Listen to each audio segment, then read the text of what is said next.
मैं Gurgaon garment factory में काम करती हूँ और 2011 से मैं काम शुरू कर दी। 2010 में आई थी, लास्ट में जुलाई अगस्त में आई थी। उसके बाद मैं दहाड़ी पे जाती थी उस समय, खानसा मानेसर जाती थी उस समय। उसके बाद मैं फैक्ट्री में काम करने लगी। सबसे पहले मैंने 90 में काम किया था। मैं 2010 में दिल्ली आई थी झारखंड से। मैं आई थी अपनी भाभी के पास, भाभी को डिलीवरी होने वाला था तो मैं आई थी। और उसके बाद घर में कुछ प्रॉब्लम हो गई भाभी से, तो फिर मैं भाभी को छोड़ के फिर मैं काम करने निकली यहाँ।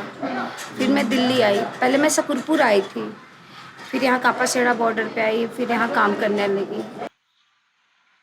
पहले जैसे कि लेडीज़ों को टॉर्चर किया जाता था, अब काम आपको कम आता है, अब आपके घर में मजबूरी है। जैसे हमारे घर में मजबूरी थी और हमें काम करने दिया जाता था, तो मुझे काम करना नहीं आता था, तो उससे वो लोग फ़ायदा उठाते थे। मास्टर थे, चाहे मैनेजर हो, चाहे इंचार्ज हो, वो गलत तरीके से, मैडम आपको काम नहीं आता निकाल दूंगा ये वो। तो फिर हमें ज़रूरत था तो तुम्हें ऐसे बात माननी होगी, तो ऐसे करनी होगी, ऐसे करके उन लोग डबल मीनिंग में भी बात और आपके साथ गलत व्यवहार भी करते थे।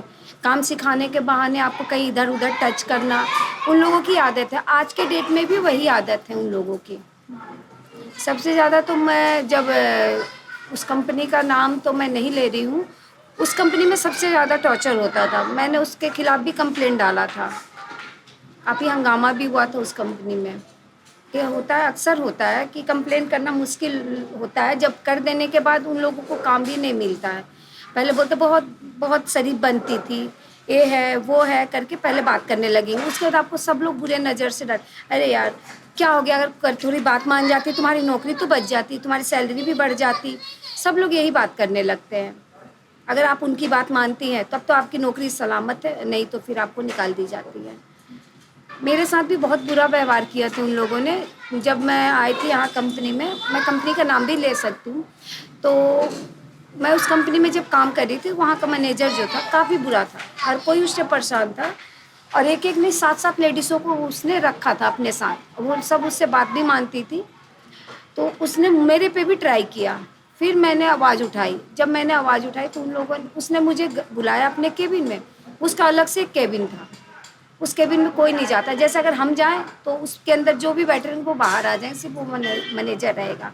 वो बिहार का था मैनेजर। तो मेरे को भी बुलाया, मेरे साथ भी बोला, बहुत बुरा बात बोला। मैं बोली ऐसा नहीं हो सकता, क्योंकि भाई मैं पहाड़न हूँ, मैं पहाड़ के रहने वाली, मैं ये सब भाषा पहले समझ नहीं पाती थी।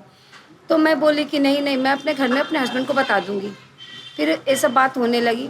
मेरे में हिम्मत तब आई जब ममता नाम की एक लेडीज लड़की थी, वो उसके ऊपर जब उन लोगों ने बुरा व्यवहार किया ना, उसकी पापा शायद डेथ हो गई थी उसके पापा के, उसका भाई छोटा भाई था, एक माँ थी पागल थी उसकी मम्मी, वो घर का खर्चा चलाती थी। मुझे भी जान से मारने की धमकी आने लगी। मैंने 2 साल उद्योग बिहार में पैर नहीं रखा। हाँ, काफ़ी हंगामा हुई, फिर उससे बात हुई, फिर उससे मैनेजर को निकाल दिया गया। मैनेजर को निकाला गया, फिर उसने मेरे पर जोर डालने लगा। कभी 2 लाख रुपये भेजा, कभी 50,000 रुपये मेरे घर पे भेजना शुरू कर दिया कि कम से कम उससे भी मैडम मान जाए और ना बोल दे कि गलती से मेरे मुंह से निकल गई है ये सारी बातें। पर मुझे सबसे ज़्यादा हिम्मत आई, मेरी अलीज़ा मैम, संतोष मैम से मैं जुड़ी थी, इस वजह से मुझे हिम्मत आई, क्योंकि मैं एनजीओ से जुड़ी थी। पर जैसे अगर हम लेडीज़ हैं, मेरे साथ कोई और लेडीज़ है, तो मैं उसे दबाऊंगी, यार मत जा, तेरी ही बदनामी होगी।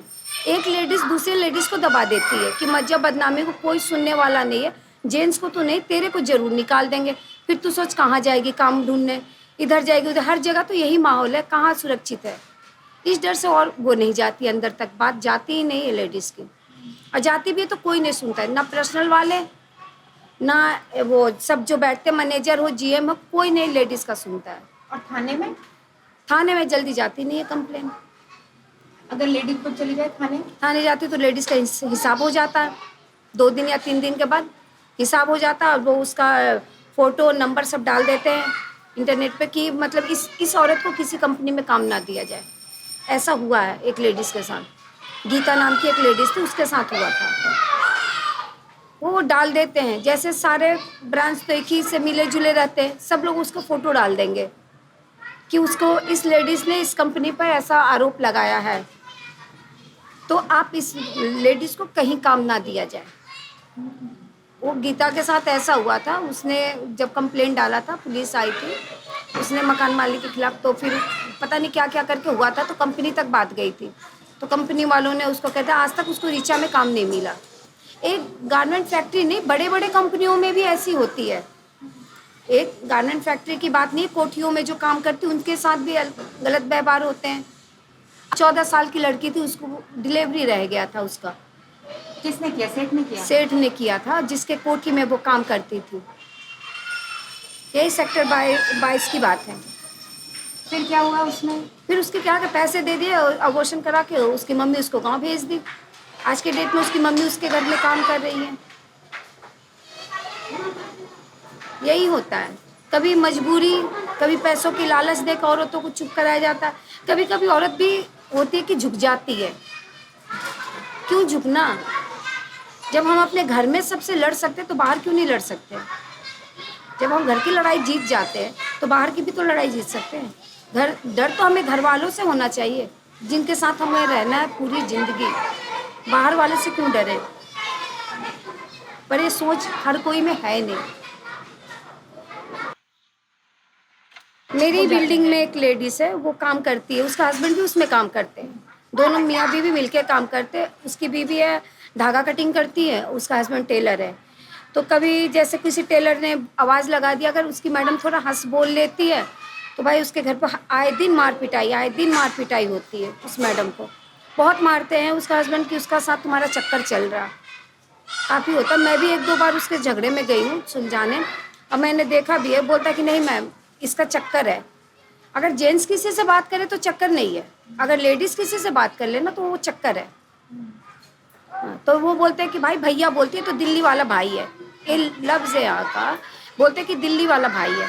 दिन में भैया भैया बोलती है, रात को उसी को सैया बनाती है। उसके हस्बैंड भी यही बात बोलते हैं। सबसे बड़ी लेडीज़ के लिए यही प्रॉब्लम है। लेडीज़ बाहर से तो लड़ जाती है, जीत जाती, पर घर में आके लड़ाई हार जाती है। सबसे बड़ी दिक्कत यही होती है। क्यों हार जाती है घर की लड़ाई? इसलिए कि वो अपने हस्बैंड को जवाब दे, कि बच्चों को जवाब दे, क्या करे? घर की काम अलग, घर की परेशानी अलग, हस्बैंड की परेशानी अलग।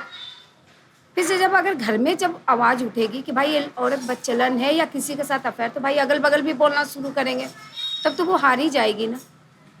जब मार पिटाई होती है ना, तो अगर बाजू वाले घर में होगी, जैसे बाजू घर में होती है, अगर हम जाते हैं ना तो खुद लेडीज ही बोल देती है भाई मेरे घर का मामला है, तुम मत पढ़ो। या अगर हम फ़ोन कर देते हैं या किसी को बता देते हैं बाजू घर वाला कि मारपीट हो रही है, तो उल्टा इसी पे केस बन जाता है।